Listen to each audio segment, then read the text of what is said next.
بسم اللہ الرحمن الرحیم۔ السلام علیکم۔ دنیا میں زنا کب شروع ہوا تھا؟ حضرت حابیل کو قتل کرنے کے بعد قابیل اپنی بہن اکلیمہ کو لے کر ایک پہاڑی پر چلا گیا۔ قابیل پہلے سے ہی اپنی بہن اکلیمہ کو چاہتا تھا، اس لیے جب رات ہوئی تو شیطان نے قابیل کو ورگلایا کہ اپنی بہن سے زنا کر لو۔ چنانچہ قابیل اپنی سوئی بہن کے ساتھ لیٹ گیا اور پھر بسم اللہ الرحمن الرحیم۔ حابیل اور قابیل حضرت آدم اور حضرت حوا کے حقیقی بیٹے تھے، لیکن خدا کی قدرت کہ دونوں بھائیوں کے مزاج، عادات و اعتبار میں زمین و آسمان کا فرق تھا۔ بڑا بھائی قابیل مزاجاً غصے کا تیز، بدزبان اور فطرتاً برائی کی جانب راغب تھا۔ حسد، بغض، سرکشی، تکبر، انتقام کا جذبہ اس کی سرشت میں شامل تھا۔ اسی کا ذریعہ معاش کھیتی باڑی تھا، جبکہ چھوٹا بھائی حابیل نیک سیرت، متقی، پرہیزگار انسان تھا۔ وہ بھیڑ بکریاں چرایا کرتا اور فارغ وقت اپنی والد کی خدمت میں گزارتا۔ قابیل شکل و صورت میں حابیل سے زیادہ خوبصورت تھا، جبکہ حابیل واجبی خد و خال کا مالک تھا، لیکن اپنے بڑے بھائی قابیل کے مقابلے میں زیادہ قوی و طاقتور تھا۔ ویسے تو والدین کو اپنے بچے پیارے ہوتے ہیں اور وہ سبھی سے محبت کرتے ہیں، لیکن حابیل کے مقام، اخلاق، نیک سیرت، فرما برداری اور دیگر خصوصیات کی بنا پر حضرت آدم چھوٹے بیٹے کو زیادہ پسند فرمایا کرتے تھے اور اسے اپنا جانشین مقرر کرنا چاہتے تھے، جبکہ قابیل کی عادات بد کی وجہ سے اس کے متعلق بد فکر رہتے تھے اور اس کی اصلاح کی کوشش بھی کرتے۔ قرآن کریم نے حضرت آدم کے ان دونوں صاحبزادوں کے نام لے کر مخاطب نہیں کیا، البتہ توریت میں ان کے نام حابیل، قابیل بیان کیے کہ ان کے واقعے سے متعلق علامہ عماد الدین ابن کثیر نے سند کے ساتھ ایک روایت نقل کی ہے جو حضرت عبداللہ بن مسعود اور بعض دوسرے صحابہ سے منقول کہ جب حضرت آدم اور حضرت اماں حوا دنیا میں تشریف لائے، توالد و تناسل کا سلسلہ شروع ہوا تو ان کی نسل میں اضافے کے لیے ہر ایک حمل سے ان کے 2 بچے توام یعنی جڑواں پیدا ہوتے، ایک لڑکا اور دوسری لڑکی۔ بہن بھائی ہونے کی وجہ سے ان کا آپس میں نکاح حرام تھا، چنانچہ اللہ تعالیٰ نے اس وقت کی ضرورت کے لحاظ سے شریعت آدم میں یہ خصوصی حکم جاری فرما دیا تھا کہ حضرت حوا سے تمام پیدا ہونے والے لڑکے اور لڑکی کا عقد دوسرے وقت میں پیدا ہونے والے تمام بچوں سے کر دینا جائز ہے۔ اسی حکم کے مطابق قابیل اور حابیل کی شادی ہونا تھی۔ قابیل عمر میں بڑا تھا، اس کے ساتھ اس کی جو ہمشیرہ پیدا ہوئی وہ حابیل کے ساتھ پیدا ہونے والی ہمشیرہ سے بہت زیادہ حسین و خوبرو تھی۔ جب نکاح کا وقت آیا تو حسب حکم حابیل کے ساتھ پیدا ہونے والی ہمشیرہ قابیل کے حصے میں آئی، لیکن چونکہ وہ خوبصورت نہیں تھی چنانچہ قابیل نے اس سے شادی سے انکار کر دیا۔ وہ اپنی سگی ہمشیرہ سے شادی کا خواہش مند تھا۔ حضرت آدم نے شرعی قاعدے کے موافق اسے قبول نہیں فرمایا اور قابیل کو اللہ کے حکم کے مطابق عمل کی تلقین کی، لیکن قابیل اپنی ضد سے باز نہ آیا۔ بڑا ہونے کی وجہ سے قابیل خود کو والد کا جانشین سمجھتا تھا، لیکن وہ حابیل کے تعلق سے والد کے خیالات سے واقف تھا۔ اب حسین و جمیل لڑکی سے حابیل کی شادی کے فیصلے نے اسے حابیل کا دشمن بنا دیا۔ حضرت آدم نے جب دونوں بھائیوں کے درمیان یہ تنازع دیکھا تو رفع اختلاف کے لیے دونوں بھائیوں کے لیے یہ تجویز پیش کی کہ تم دونوں بارگاہ خداوندی میں اپنی اپنی قربانی پیش کرو، اللہ تعالیٰ تم دونوں میں سے جس کی قربانی قبول فرما لے گا اس لڑکی کی شادی اس سے کر دی جائے گی۔ حضرت آدم کو اس بات کا یقین تھا کہ قربانی اس کی قبول ہوگی جس کا حق ہے، یعنی حابیل کی۔ اس زمانے میں قربانی قبول ہونے کی ایک واضح اور کھلی علامت یہ ہوتی تھی کہ آسمان سے ایک آگ آتی اور قربانی کو کھا جاتی، اور جس قربانی کی آگ نہ کھائے تو اس کے معنی یہ ہوتے کہ وہ قربانی اللہ کے حضور قبول نہیں ہوئی۔ قرآن کریم میں اللہ تعالیٰ نے حضرت آدم کے دونوں بیٹوں کا قصہ قیامت تک آنے والی نسلوں کے لیے عبرت اور نصیحت کے طور پر پیش کیا۔ اللہ تعالیٰ اپنے محبوب رسول اور نبی آخر الزماں کو مخاطب کرتے ہوئے فرماتا ہے، اے محمد آپ ان کو آدم کے دونوں بیٹوں کے حالات بالکل صحیح صحیح پڑھ کر سنا دیں۔ جب ان دونوں نے نذرانہ پیش کیا تو ایک کی نیاز کو تو قبول ہو گئی، دوسرے کی قبول نہیں ہوئی، تو وہ حابیل کہنے لگا کہ میں تجھے قتل کر دوں گا۔ اس حابیل نے کہا کہ اللہ پرہیزگاروں ہی کی نظر قبول فرماتا ہے، اگر تو مجھے قتل کرنے کے لیے مجھ پر ہاتھ چلائے گا تو میں تیرے قتل کی طرف ہرگز ہاتھ نہیں بڑھاؤں گا۔ مجھے اللہ رب العالمین سے ڈر لگتا ہے، میں تو چاہتا ہوں کہ تو میرا گناہ اور اپنے گناہ دونوں اپنے سر رکھ لے، پھر دوزخیوں میں شامل ہو جا۔ ظالموں کا یہی بدلہ ہے۔ پس اسے اس کے نفس نے اپنے بھائی کے قتل پر آمادہ کر دیا اور اس نے اسے قتل کر ڈالا اور خسارہ اٹھانے والوں میں سے ہو گیا۔ حضرت آدم نے دونوں بھائیوں کو حکم دیا کہ وہ اللہ کے حضور قربانی پیش کریں۔ اس اثنا میں اللہ تعالیٰ نے حضرت آدم کو حج کی ادائیگی کے لیے مکہ مکرمہ جانے کا حکم فرمایا۔ حضرت آدم قبیل کی جانب سے متفکر تھے، چنانچہ حج کے سفر پر جانے سے پہلے آپ نے دونوں بیٹوں کو بلا کر نصیحت کی کہ بارگاہ خداوندی سے جو بھی فیصلہ آئے اسے دونوں بھائی بخوشی قبول کریں اور آپس میں مل جل کر رہیں۔ اس ہدایت اور نصیحت کے بعد حضرت آدم مکہ مکرمہ روانہ ہو گئے۔ قابیل باپ کی نصیحت کی وجہ سے قربانی دینے پر آمادہ ہوا تھا، چنانچہ دونوں نے قربانیاں پیش کی۔ حابیل بکریوں والے تھے، چنانچہ انہوں نے ایک نہایت عمدہ، خوبصورت اور فربا بکری راہ خدا میں قربانی کے لیے پیش کی۔ قابیل کھیتی باڑی کرتا تھا، لہٰذا اس نے فضول اور روی فصل کا ایک گٹھا قربانی میں دیا۔ اللہ نے حابیل کی قربانی قبول فرما لی، مگر قابیل کی قبول نہیں فرمائی۔ اس زمانے میں قربانی کی قبولیت کی علامت یہ ہوتی تھی کہ آسمان سے ایک شعلہ نیچے اٹھتا تھا اور وہ قربانی کے لیے پیش کی گئی شے کو جلا کر بھسم کر دیتا۔ اس کا مطلب یہ تھا کہ اللہ نے قربانی قبول کر لی۔ یہ دیکھ کر قابیل غضبناک ہو گیا اور حسد کی آگ میں جل کر بولا، میں تجھے جان سے مار ڈالوں گا۔ حابیل نے کہا، بھائی جان، اس میں میرا کیا قصور ہے؟ یہ تو اللہ تعالیٰ کا قاعدہ ہے کہ وہ صرف اپنے متقی بندوں کی قربانی قبول فرماتا ہے۔ اگر آپ مجھے قتل کرنے کے لیے اپنا ہاتھ چلائیں گے تب بھی میں آپ کو قتل کرنے کے لیے اپنا ہاتھ نہیں چلاؤں گا، کیونکہ مجھے تمام جہانوں کے پروردگار اللہ تعالیٰ کا خوف۔ اگر آپ اس انتہا تک پہنچ جائیں گے کہ مجھے قتل ہی کر دیں گے تو آپ اپنے گناہوں کے ساتھ ساتھ میری خطاؤں کا بوجھ بھی اپنے سر اٹھائیں گے۔ ایک بے گناہ انسان کو قتل کرنے والا گویا مقتول کے تمام گناہوں کا بوجھ بھی اپنے سر اٹھا لیتا ہے۔ اس طرح میرے گناہوں کا وبال بھی آپ کے سر ہوگا، اور میرے لیے تو یہ کوئی گھاٹے کا سودا نہیں ہے۔ البتہ اس جرم کی وجہ سے آپ جہنمی ہو جائیں گے۔ ان الفاظ کے بین السطور اس کے ضمیر کی کشمکش کا مکمل نقشہ موجود ہے۔ ایک طرف اللہ کا خوف، نیکی کا جذبہ، خون کا رشتہ، اور دوسری طرف شیطانی ترغیب، حسد کی آگ اور نفسانی خواہشات کی اکساہٹ، اور پھر بالآخر اس اندرونی کشمکش میں اس کا نفس جیت ہی گیا۔ اس نے بھائی کو قتل کر ڈالا، جس سے وہ نقصان پانے والوں میں سے ہو گیا۔ قابیل نے حابیل کو کیسے قتل کیا؟ حضرت عبداللہ بن عمر فرماتے ہیں، خدا کی قسم، مقتول حابیل قابیل سے زیادہ طاقتور تھا، لیکن اسے حیا شرم مانع رہی کہ اپنے بھائی کی طرف قتل کے لیے ہاتھ بڑھائے۔ علامہ ابن کثیر قتل کے حوالے سے مختلف اقوال تحریر فرماتے ہیں کہ شاید قابیل کے پاس لوہے کی راڈ ہو جس سے حابیل کو مارا اور قتل کر دیا، اور ایک قول یہ بھی ہے کہ قابیل نے پتھر کی چٹان حابیل کے سر پر مار کر اسے ہلاک کیا، جبکہ حابیل جب سو رہا تھا تو قابیل نے بھائی کا سر کچل ڈالا۔ ایک قول یہ بھی ہے کہ قابیل نے حابیل کا گلا گھونٹا اس طرح سے کاٹا جیسے درندے کرتے ہیں، جس سے وہ جاں بحق ہو گیا۔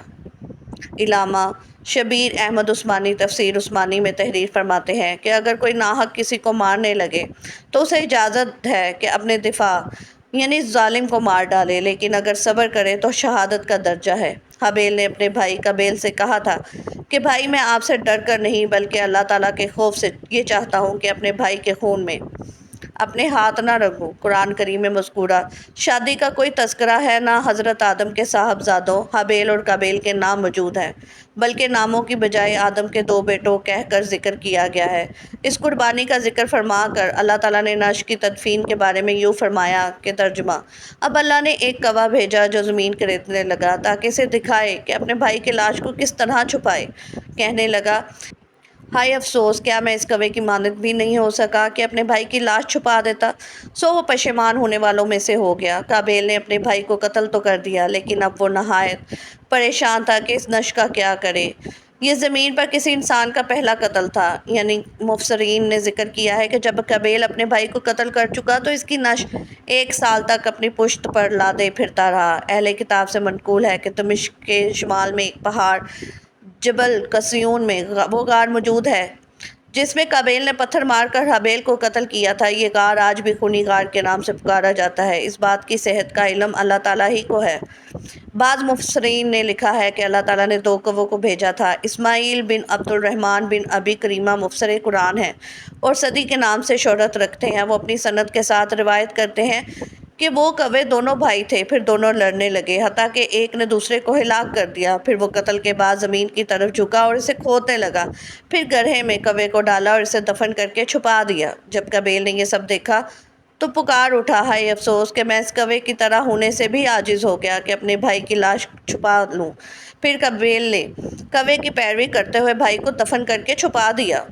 اہل سیر لکھتے ہیں کہ حضرت آدم کو اپنے فرزند حابیل کے قتل کا سخت رنج و غم تھا، کیونکہ وہ ان کا جانشین تھا۔ حضرت آدم اس کی یاد میں 40 سال تک روتے رہے، یہاں تک کہ اللہ نے انہیں حابیل کے بدلے ایک نہایت نیک اور سعادت مند فرزند عطا فرمایا۔ حضرت آدم اور حضرت حوا نے ان کا نام شیش رکھا، جس کے معنی ہے اللہ کا عطیہ۔ حضرت شیش کو اللہ تعالیٰ نے نبوت سے سرفراز فرمایا۔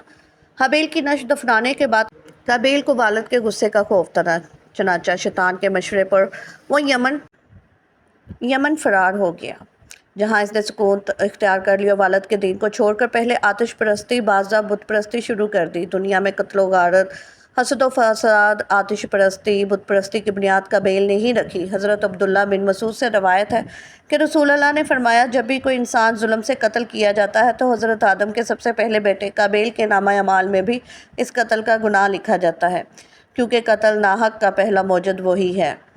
حضرت عبداللہ بن مسعود مزید بیان کرتے ہیں کہ نبی کریم صلی اللہ علیہ وسلم نے فرمایا کہ قیامت کے دن سب سے پہلے لوگوں میں خون کا فیصلہ کیا جائے گا۔ حابیل اور قابیل کے اس قصے میں اللہ تعالیٰ آگے مزید فرماتا ہے کہ اسی وجہ سے ہم نے بنی اسرائیل پر یہ لکھ دیا کہ جو شخص کسی کو بغیر اس کے کہ وہ کسی کا قتل ہو یا زمین میں فساد مچانے والا ہو قتل کر ڈالے تو گویا اس نے تمام انسانوں کو قتل کر دیا۔ جو شخص کسی کی ایک جان بچا لے اس نے گویا تمام لوگوں کو زندہ کر دیا۔ اس سے اندازہ لگایا جا سکتا ہے کہ اللہ کے یہاں انسانی خون کی کتنی اہمیت اور تکریم ہے، اور یہ اصول صرف بنی اسرائیل ہی کے لیے نہیں ہے بلکہ اسلامی تعلیمات کے مطابق ہمیشہ کے لیے ہے۔ علامہ ابن کثیر فرماتے ہیں کہ قابیل کو حابیل کے قتل ناحق کی دنیاوی سزا فوری طور پر اس طرح دی گئی کہ اس کی پنڈلی اس کی ران کے ساتھ چمٹ گئی، اور جس طرف سورج کا رخ ہوتا اس کا چہرہ خود ادھر ہی گھوم جاتا۔ اپنے بھائی کے ساتھ حسد، سرکشی اور گناہ کی وجہ سے اسے یہ رسوائی اور عذاب ملا کہ جب آخرت کا عذاب سخت اور اپنی جگہ قائم ہے۔ حضرت مولانا مفتی محمد شفیع قرآن کریم میں بیان کیے گئے قصوں سے متعلق فرماتے ہیں کہ اہل نظر جانتے ہیں کہ قرآن کریم کوئی قصہ کہانی یا تاریخ کی کتاب نہیں ہے جس کا مقصد کسی واقعے کو اول سے آخر تک بیان کرنا ہو، لیکن ماضی کے واقعات اور گزشتہ اقوام کے قصص اپنے دامن میں بہت سی عبرتیں اور نصیحتیں رکھتے ہیں۔ یہی تاریخ کی اصل روح ہے، اور ان میں بہت سے حالات و واقعات ایسے بھی ہیں جو مختلف احکام شرعیہ کی بنیاد ہیں۔ انہی فوائد کے پیش نظر قرآن کریم کا اسلوب ہر جگہ یہ ہے کہ موقع بموقع کوئی واقعہ بیان کرتا ہے، اور اکثر پورا واقعہ بھی ایک جگہ بیان نہیں کرتا بلکہ جس کے جتنے حصے ہیں اس جگہ کا کوئی ایک مقصد تعلق ہو تو اس کا وہی ٹکڑا وہی بیان کر دیا جاتا ہے۔ حضرت آدم کے 2 بیٹوں کا قصہ بھی اسی اسلوب پر نقل کیا جا رہا ہے۔ اس میں موجودہ اور آنے والی نسلوں کے لیے بہت سی عبرتیں اور مواعظ ہیں، اور اس ضمن میں بہت سے احکام شرعیہ کی طرف اشارہ کیا گیا ہے۔ علامہ ابن کثیر، الوسی اور قرطبی نے تفاسیر میں لکھا ہے کہ حضرت حوا علیہ السلام کو ہر حمل سے جڑواں بچے پیدا ہوتے تھے، ایک بیٹا اور ایک بیٹی۔ یہ دونوں سگے بہن بھائی ہوتے تھے، جبکہ پہلے حمل سے پیدا ہونے والا بیٹا دوسرے حمل سے پیدا ہونے والی بیٹی سے شادی کر سکتا تھا۔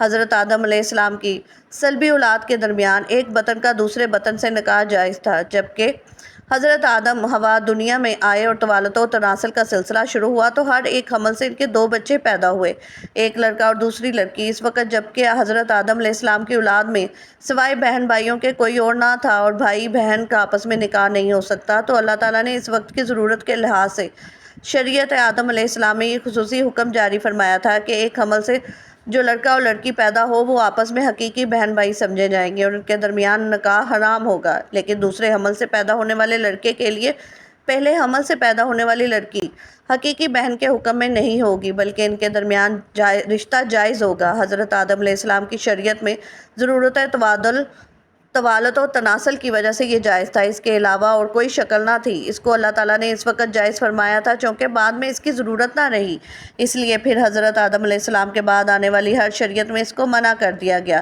کہ کوئی بہن بھائی آپس میں شادی نہیں کر سکتا۔ قابیل کے ساتھ جو لڑکی پیدا ہوئی وہ بے انتہا خوبصورت تھی، جبکہ حابیل کے ساتھ جو لڑکی پیدا ہوئی وہ اتنی خوبصورت نہ تھی۔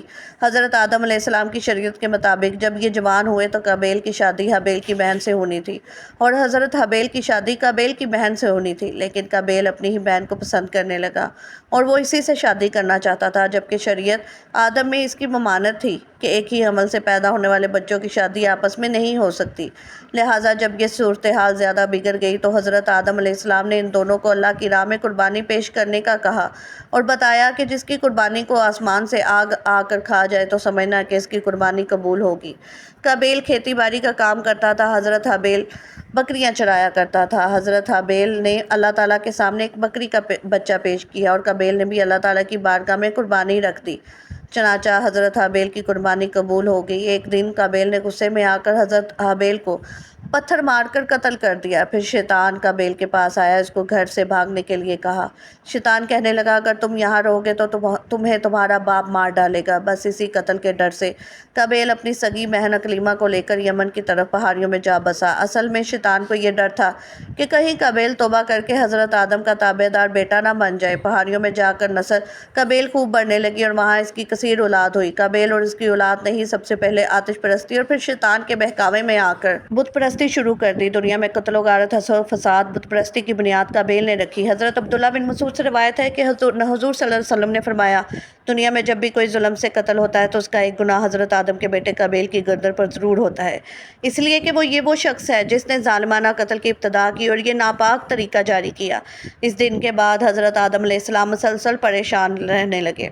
حضرت آدم علیہ السلام اللہ تعالیٰ کی بارگاہ میں دعا کیا کرتے تھے، یا اللہ مجھے نیک اولاد عطا فرما۔ اللہ تعالیٰ نے حضرت آدم علیہ السلام کی دعا قبول فرماتے ہوئے حضرت آدم کو ایک لڑکا عطا فرمایا جس کا نام حضرت شیش علیہ السلام تھا۔ حضرت شیش علیہ السلام جوان ہوئے تو حضرت آدم علیہ السلام نے اپنا جانشین حضرت شیش علیہ السلام کو مقرر کر دیا۔ ان کا حکم دیتے ہوئے کہا کہ اپنے بھائی قابیل سے ہمیشہ دور رہنا۔ جب حضرت آدم علیہ السلام کا وصال ہوا تو اللہ تعالیٰ کی طرف سے بے شمار فرشتے زمین پر نازل ہوئے۔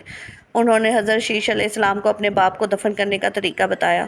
اس کے بعد حضرت حوا کا بھی وصال ہو گیا۔ اس کے بعد زنا کی شروعات ہوئی۔ اس کے بعد ایک وادی میں قابیل اور اس کی اولاد رہنے لگی۔ شیطان ایک آدمی کی شکل میں ان کے پاس آیا۔ شیطان نے ان دونوں کو عیش و عشرت میں لگا دیا۔ شیطان نے ان کو ایسے کپڑے اور گانے بجانے کے طریقے سکھائے کہ وہ کبھی بھی ان کو نہ بھول سکے۔ انہوں نے ایک دن میلے کے لیے مقرر کیا جس پر وہ بہنیں، عورتیں اور مرد اکٹھے شرکت کرتے۔ اس میلے پر طرح طرح کے گانے اور موسیقی کی آوازیں آتی تھیں۔ اس طرح جو شخص مومن تھا ان کو بھی یہ آوازیں سنائی دیتی تھیں۔ ایک دن ایک مومن کے دل میں خیال آیا کہ یہ سب کچھ قریب سے دیکھنا چاہتا ہوں۔ ایک دن وہ مومن اپنے ساتھیوں سے چوری وہاں سے نکلا اور قابیل کے لوگوں کے پاس آ گیا۔ اس نے دیکھا کہ قابیل کی اولاد بے حیائی اور فضول کاموں میں لگی ہوئی تھی۔ اس شخص نے وہاں جا کر دیکھا تو وہ عورتیں بہت ہی خوبصورت اور حسین تھیں۔ اس حوالے سے روایت میں آتا ہے کہ حضرت شیش اور اس کے ساتھی بہت ہی حسین و جمیل نوجوان تھے۔ ان کی نسبت ان کی عورتیں زیادہ پیاری نہ تھیں۔ قابیل کی اولاد میں لڑکیاں تو بہت ہی پیارے تھے، لیکن ان کی نسبت مرد زیادہ حسین و جمیل نہیں تھے۔ وہ شخص قابیل کی اولاد اور عورتوں سے بہت متاثر ہوا۔ اس کے بعد وہ واپس آ گیا۔ اس نے مومنین کو بھی ان کی عورتوں کے بارے میں بتایا۔ ان میں سے جو کمزور ایمان والے تھے وہ قابیل کی اولاد کی طرف ہجرت کرنے لگے۔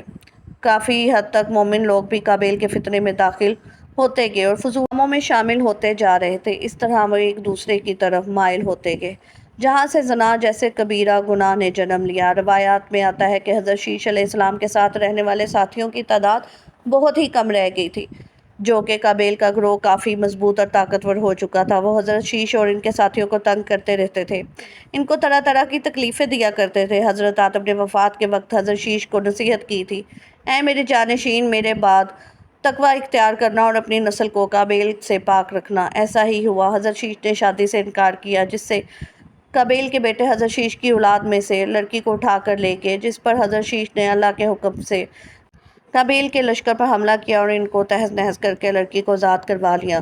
مسلمان، یہودی اور عیسائی اس بات پر متفق ہیں کہ اس وقت دنیا میں جتنے بھی لوگ موجود ہیں وہ نسلی شیش علیہ السلام سے ہیں، کیونکہ حابیل 20 سال کی عمر میں شہید کر دیے گئے اور ان کا کوئی جانشین نہ تھا۔ قابیل اور اس کی اولاد شیطان کی پیروکار بنی، جس کو طوفان نوح میں غرق کر دیا گیا تھا۔